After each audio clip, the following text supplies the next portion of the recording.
TB ક્ષયરોગ. નમસ્કાર મિત્રો, આપનું સ્વાગત છે અમારા આમવિથ CHO હેલ્થ ચેનલમાં.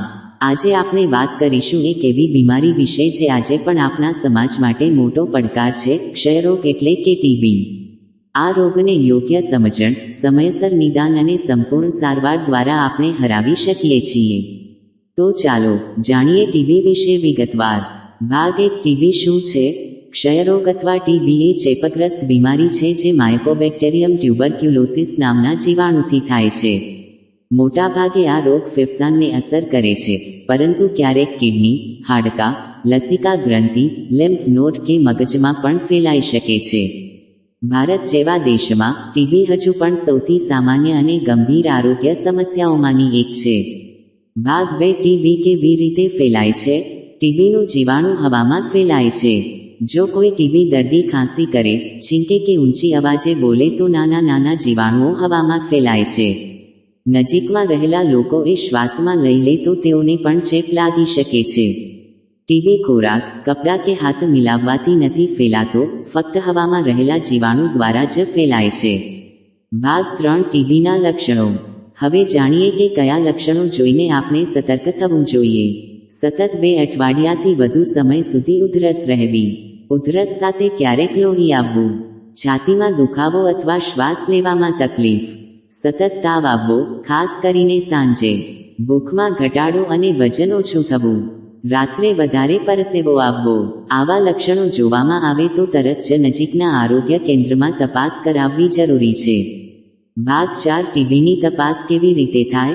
ટીબીની નિશ્ચિતતા માટે ડોક્ટર કેટલીક તપાસો સૂચવે છે. ખાંસીના કફની તપાસ, સ્પ્યુટમ ટેસ્ટ જેમાં ટીબીના જીવાણુ જોવા મળે છે.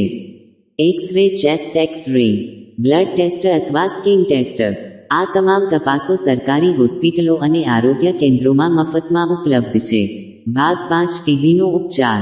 ટીબી એક ગંભીર રોગ છે, પરંતુ તેની સારવાર સંપૂર્ણપણે શક્ય છે.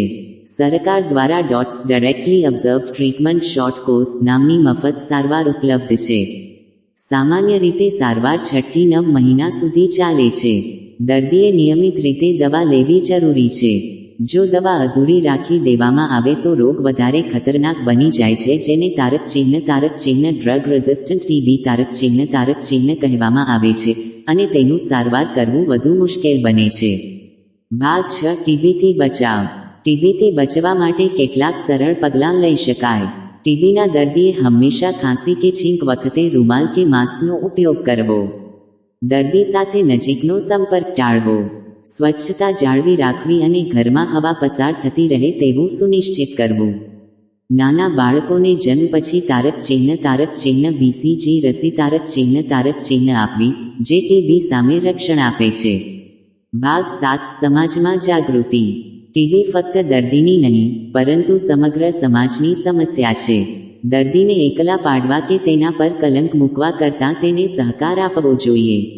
સાચો પ્રેમ અને સમર્થન દર્દીને તંદુરસ્ત થવામાં મદદ કરે છે. મિત્રો, ટીબીથી ડરવાની જરૂર નથી. સમયસર નિદાન, યોગ્ય સારવાર અને દવા પૂર્ણ લેવાથી આ રોગમાંથી પૂરેપૂરો સાજા થઈ શકાય છે. આ વિડીયોને લાઈક કરો, મિત્રો સાથે શેર કરો અને વધુ આરોગ્ય માહિતી માટે અમારા ચેનલને સબસ્ક્રાઇબ કરો. આભાર.